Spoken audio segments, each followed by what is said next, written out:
hearing directly about how the board makes decisions, thinks through the risks and opportunities in the company's strategy is something that investors are increasingly craving. And so it's more important now than ever for investors to be prepared for engagements and to really be educated on what topics are top of mind for their largest shareholders.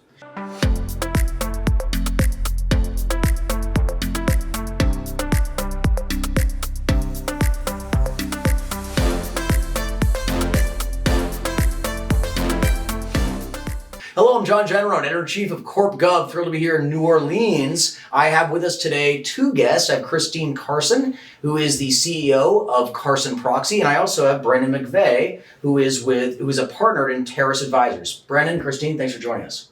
Thanks so much for having us. So we just had a little talk in the green room here about director engagement with shareholders, which is an interesting thing. So tell me, has the world changed? Do directors and boards need to identify someone who knows how to talk to shareholders? Brendan, I'll let you kick that off. Yeah, absolutely. So, I think that's one of the most important parts is identifying who on the board is best positioned to talk to shareholders, really understanding the key expectations and priorities of the largest shareholders, and being able to kind of speak to those topics that fall under their purview in a way that really resonates with that audience, and being able to go to that meeting with an investor knowing what topic is likely going to come up and being able to speak to that, and especially if it's something that falls directly within that director's purview and area of expertise and area of oversight.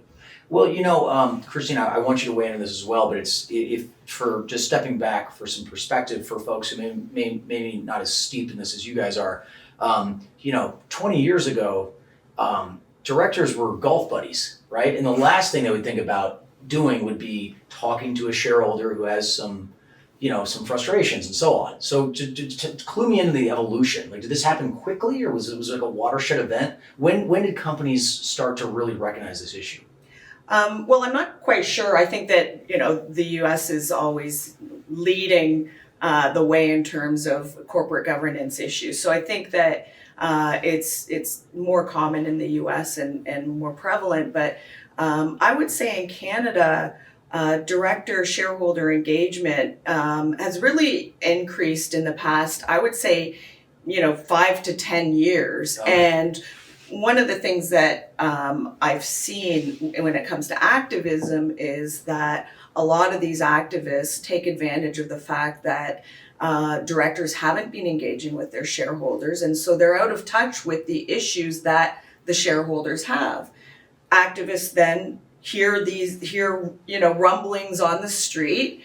They know that the shareholders are unhappy, and they take advantage of that because they realize that if they launch an activist campaign, they're going to get support. Makes a lot of sense. So in our universe, if I'm a shareholder and I've got a question for a company, I guess the first thing I would do is email the IR person. How should this work? Do you need to be a big enough shareholder, an important shareholder? When does it get? How does it work mechanically to actually reach the board?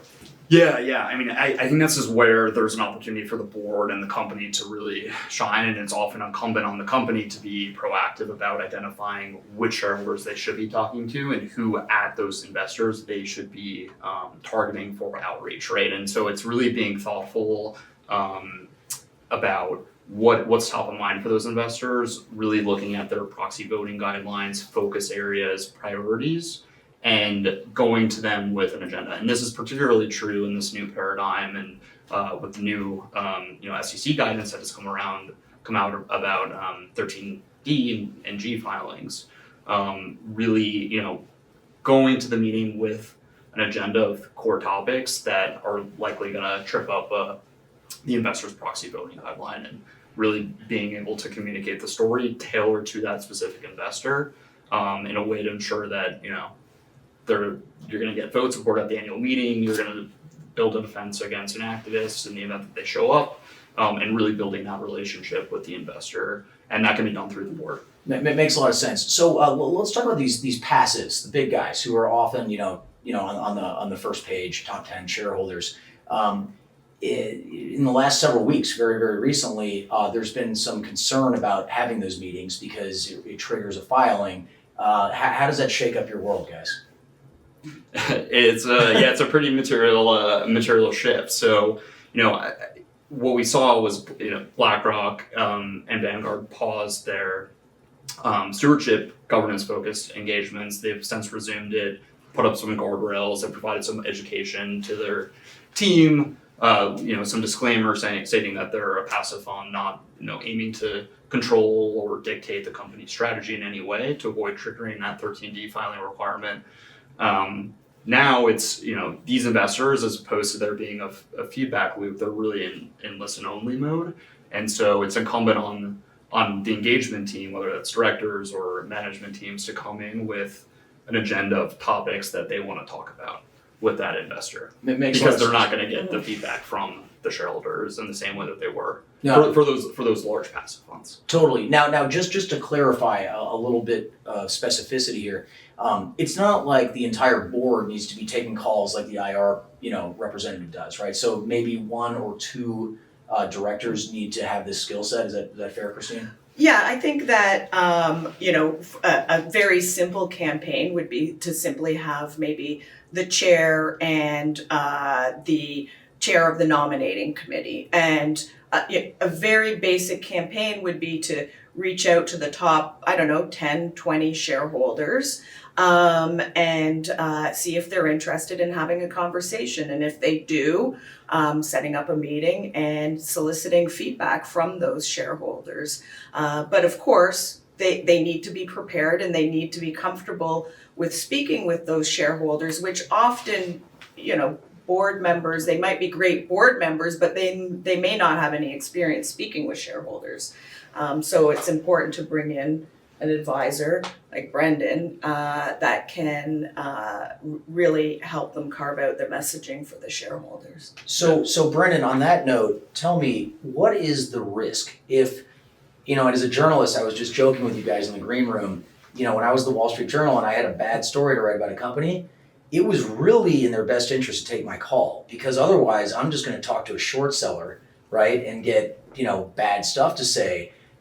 Is there a corollary there or an analog where it's like, you're not comfortable, you think it's dangerous, but what's going to happen? You could lose your job, right? Be kicked off the board. Yeah, for sure. I mean, it's never a good look to not to turn down an investor meeting as a But companies do that, right? They do. But we've seen, especially in the US, a lot of the big passive funds have increasingly been asking for a director to be a part of the engagement with the stewardship team. So hearing directly about how the board makes decisions, thinks through the risks and opportunities in the company's strategy is something that investors are increasingly craving. And so it's more important now than ever for investors to be prepared for engagements and to really be educated on what topics are top of mind for their largest shareholders.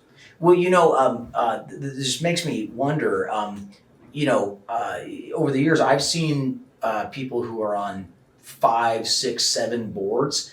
If it's this involved and you have to be that engaged, that's too many boards, right? I mean, particularly if you're the the one who's the representative to investors, right? Because this sounds time consuming. It's certainly time consuming, and you're in violation of probably every investor's voting policy on outside director commitments. So it's important. Yeah, I'm not sure that would be the right person to bring into the room, but I think hearing that's sort of the opportunity for an engagement is to explain yes, this director may violate your policy, but there's a really specific reason why they're on the board. And that can be done through the engagement and then through the proxy disclosure as well. Another similar issue is that I'm seeing pop up, especially with funds that are located in Europe, is director tenure. So you have the overboarding, but now you have director and auditor tenure issues, and so a lot of funds are saying that if a director is on a board for more than 9 years, they're either considered an insider unless the company can provide a robust reason why they should remain independent. Mm-hmm. So it's sort of the same thing, is if they're speaking to the shareholders and they're explaining these things, then they can avoid an against vote, a withhold vote, or, hopefully activism. Yeah, that's interesting. And I feel like, if you look at the proxy advisors, they certainly, that's one of the boxes they tick off is tenure, right? If you've been on the board for 20 years, that's bad, right? Isn't that generally understood? I don't think it's all painted with the same brush, but Okay. yes, if somebody's been on the board, especially if they don't own any shares after 20 years, that's a big red flag. But again, sometimes you have really great board members that are independent, even though they've been on the board for 20 years. But shareholders that needs to be communicated to shareholders because, from an outsider's perspective, they might not understand what value that board member brings. It's interesting. Forgive me, just indulge me in this question. You look at there are rare instances like Disney. Disney's always been a fan of extremely long tenured CEOs. Is that just a fluke? That's not something you would normally want, right? To have someone around that long. In my opinion, not especially if it's a majority of the board. I think that if it's just one board member, then exceptions can be made. Yeah. But with these the question is, how do you ask a board member to leave, right? Yeah. Who decides? Well, it's better than being kicked out in a proxy fight, right? Well, that's just it. That's That's just it. But who's responsible for saying to that person or people that have been on the board for 20 years, hey, it's time to... Well, you would think that the chairman and the chairperson should do that. I don't know. Yeah. But so what you're saying is that from this very special lens that you two have, you've seen that feeling awkward when it's like someone should say something and they're not.